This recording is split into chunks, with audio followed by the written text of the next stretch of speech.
president want to change his vice? I mean, you look at the vice president, Shettima. You could, to a large extent, say he has been very, very loyal and faithful, has discharged his responsibilities, his duties, with every form of loyalty you could ask of a politician. He's not given the president any problem at all. So why would this idea of changing him even come up in the first place? Welcome back to Prospect Channels TV. My people, we don't come back again with another Bunga update. The reason why President Bola Tinubu wants to change his vice, Kasim Shettima, has been finally exposed. Una no say APC, they form like nothing they happen, everything they okay. As I'm talking to you, after watching this video, you understand that APC has cracked. Una no say Zulu, the Borno State governor, has been crying how Boko Haram have taken over, Borno State. They say that one are number one, why they won't change Shettima. Una no say they talk say whether Shettima be chairman of those people. Okay, apart from that too, una no say President Bola Tinubu, he dey do things, okay, anything that benefits only him. My people, there is problem, there is kata in APC. I want you to bring out your mind and watch this video. From now till 2027, there's going to be a lot of showdown. Okay, let's get there. I'll be right back. Again, this is speculation at this point. We cannot in good conscience say that's going to happen. True. But if you look at the antecedent of Mr. President, he has a penchant for changing his deputies. Do you know he had in 8 years, I think he had 3 or 4 deputies in 8 years as Lagos State Governor. Femi Pedro, Mrs. Koforola, Bukno Akerele, there was the APC, AC party chairman that was also there, about 4 or 3. So he has that penchant not to share his office, which is why even under this presidency, he has made it clear that it's not Tinubu Shettima presidency, but Tinubu's presidency. How has he made it that way? Because I mean, Shettima has been doing very well. He's been quite visible. Has been representing the president at functions. He's been attending functions himself. Has been traveling. So what exactly then could be the issue? Is this just for political reasons? Have you seen the Deji? You are a political juggernaut in the area of journalism. Have you ever seen the president handing over to Shettima even for one day? Well, I'm not even aware. All the presidents have done the same thing. Of course, that's a point. Which of course. No. Yes. No. Under Buhari presidency in his first tenure, he actually ceded power to Shiba. Of course, he did, but we also know what happened after then. I mean, So what I'm telling you is that no matter how long Tinubu is out of the country, he never allowed Shettima to be acting president.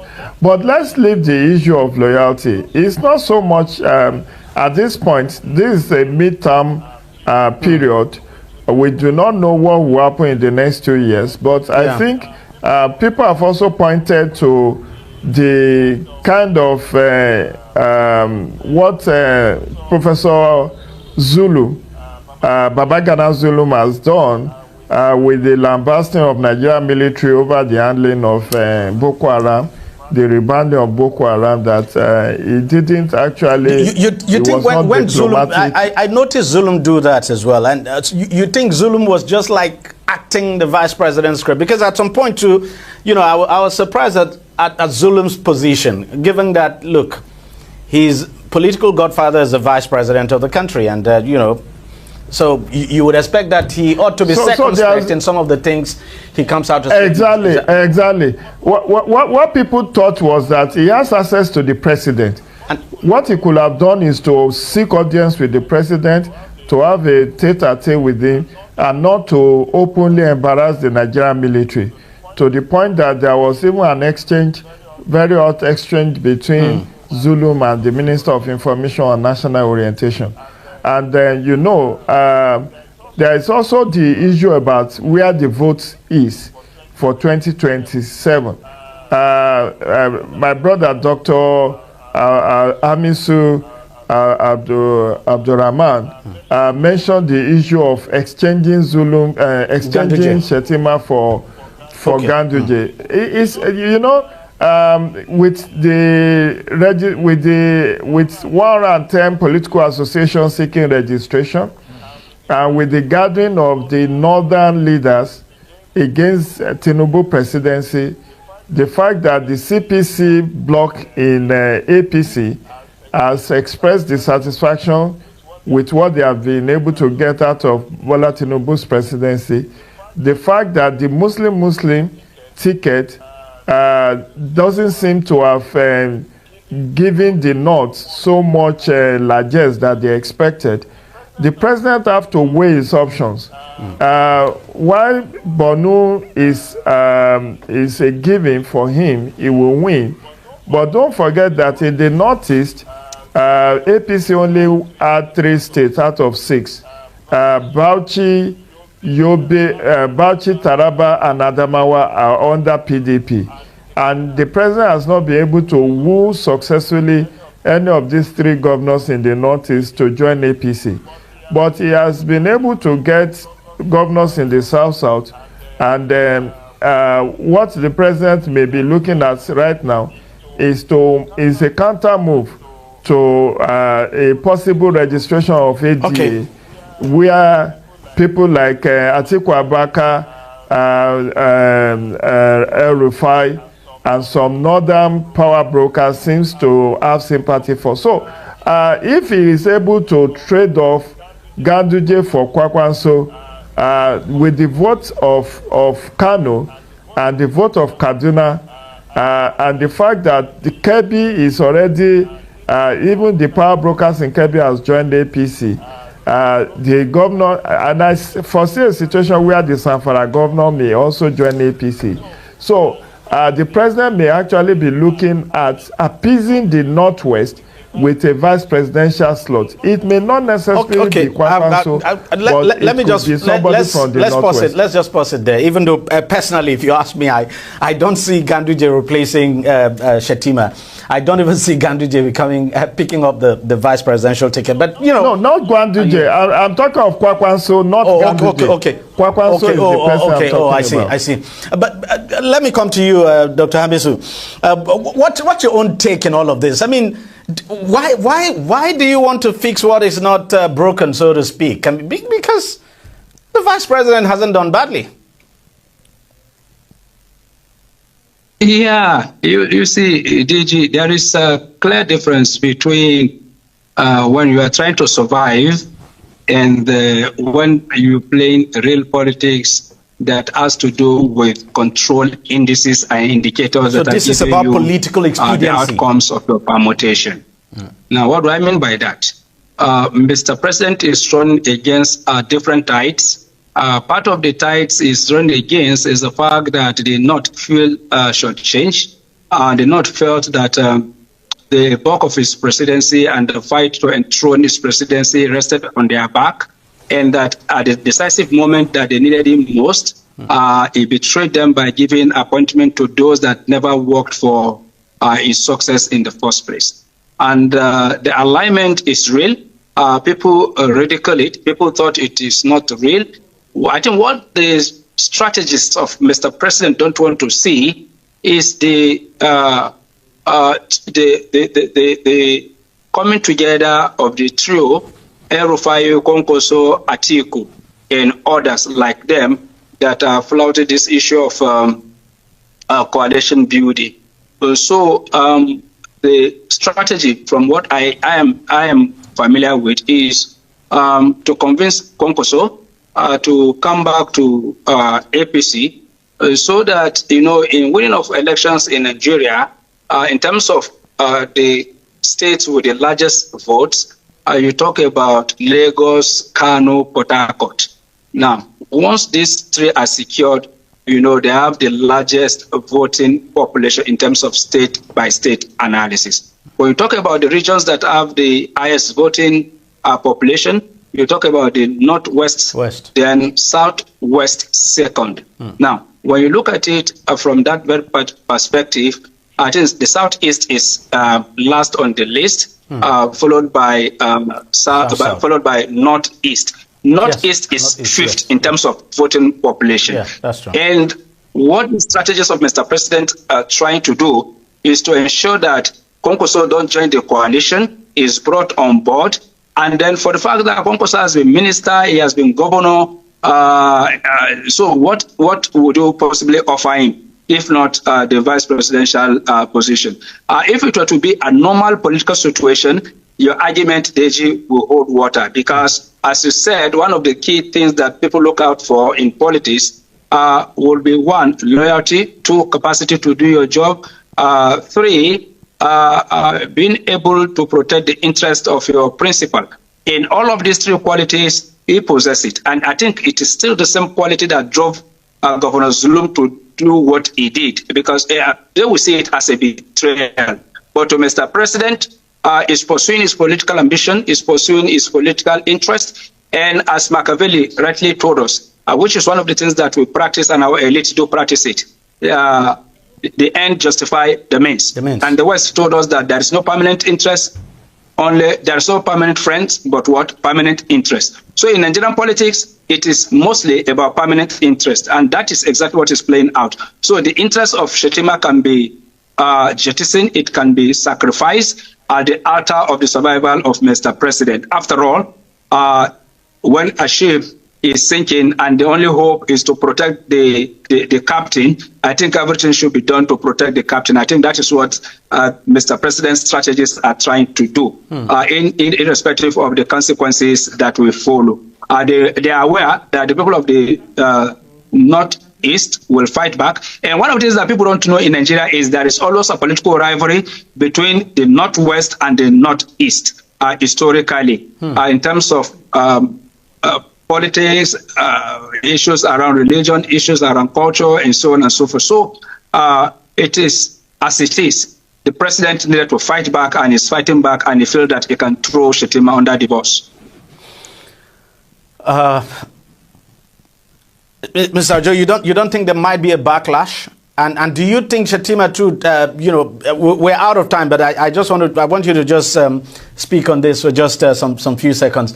Do you think there might be a backlash for this, that the president could suffer a backlash if he made, everything is still in the realm of speculation anyway, so our audience should understand that, but if the vice president was to be changed, don't you think there might be some kind of political backlash? And then do you think the vice president has even helped himself in terms of, because you look at it, he's not been able to broaden his political structure, so to speak? Well, I won't blame Shettima. It's torn between the devil and the deep blue sea. He doesn't want to appear like overambitious, and we cannot also rule out the rivalry between the Hausa Fulani oligarchy and then the Kanuri. It was surprising that President Tinubu will even go for a Shettima in 2023 when he's seen as a Kanuri man with the voting population of the Kanuri people in the Northeast is limited compared to the Hausa Fulani in the Northwest. But he was able to survive that because the ranks of the opposition was divided. But now that they don't know what ADA will bring to the table, and they want to, it's a game of chess. The president wants to checkmate any move that can truncate his 8 years presidency. And so it's a battle, and whether the issue of replacing Shettima is even a long-term goal.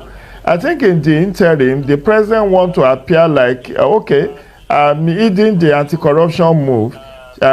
This Ganduje is controversial, is tainted with corruption allegations. So let me look for a cleaner, a more trustworthy ally, because that's the first thing to fix.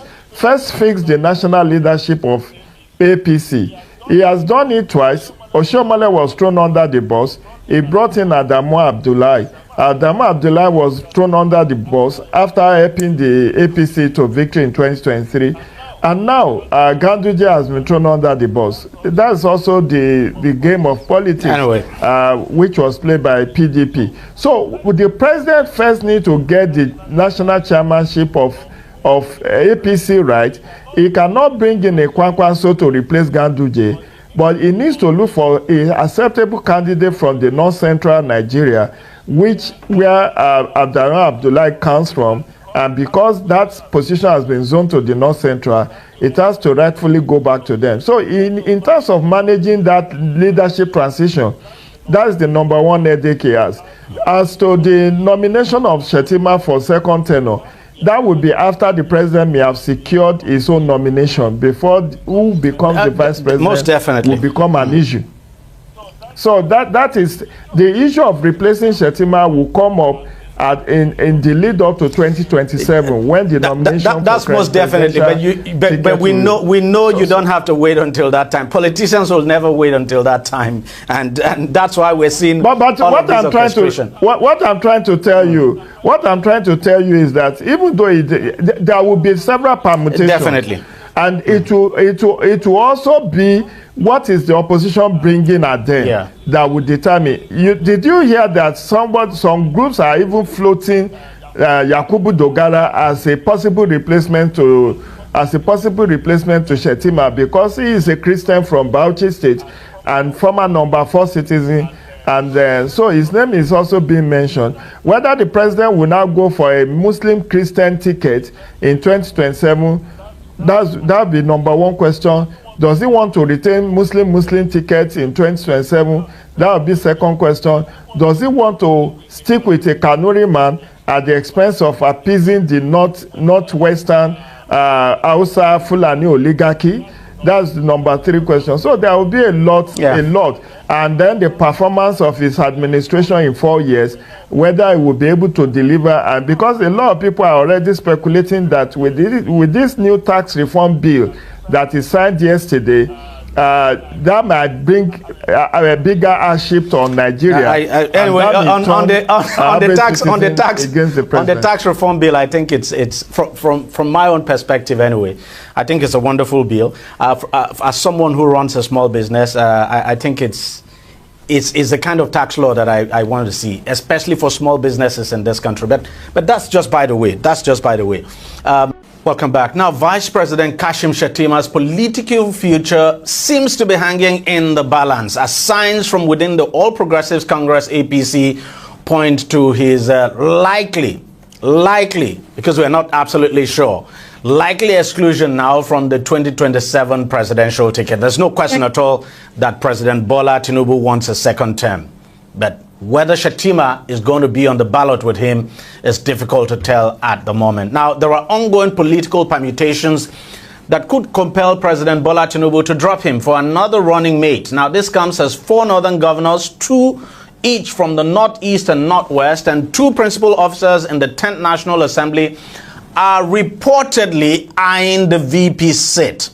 Now, reportedly, nothing here is confirmed, but if you've been following the politics and the APC and the intrigues we've seen, especially that big fight in the Northeast APC gathering recently, then you would understand that, there just might be no smoke without fire. Now, following the chaotic APC Northeast stakeholders meeting, some governors and lawmakers have actually begun positioning themselves as potential vice presidential picks. There are also reports that discussions about Shettima's return has divided members of the National Working Committee and the National Executive Committee of the party. However, the national leadership of the APC is said to be trying to manage the matter to avoid creating a crisis for the party in the Northeast. And as we speak, the national chairman of the APC, Umar Ganduje, who is, of course, the former governor of Kano State, has resigned from his position as national chairman. I mean, well, he says he wants to concentrate on his health, but I mean, no doubt this is coming as a very big surprise, and it's a clear pointer that all is not well within the APC. All isn't well within the APC. Well, joining me to discuss all of this is political affairs analyst Jide Ojo, and I also have joining us as well Abdurrahman Abu Hamisu, both of them, of course, joining us from Abuja. Gentlemen, thank you very much for coming on the program. Let me come to you, Mr. Ojo. Let's start with the resignation. Before we talk about the VP, let's start with the resignation of the APC national chairman, coming as a very big surprise. What do you make of it? Thank you, Deji. It came as a rude shock and a surprise, but in the game of politics, it's a game of intrigues. And so, as a political scientist, I shouldn't be too surprised, given the fact that the tenure of Ganduje in the last 2 years have been dogged with all manner of controversies, ranging from even his suspension by his ward in Kano, the allegation of corruption against him by the Kano State Anti-Corruption Agency, and also the fact that the North Central APC even has gone to court to challenge his chairmanship, believing that when Senator Abdullahi Adamu, the immediate past chairman of APC, resigned, alongside with Senator Iyola Omishu. Hi guys, now here we go drop the curtain for now. So how do I see this matter when they grand? Because this kata they get, more interesting. Share your thoughts below the comment section. Subscribe to this channel if you have not. Don't forget to like. Thank you. Share this video and make it go viral. Bye for now.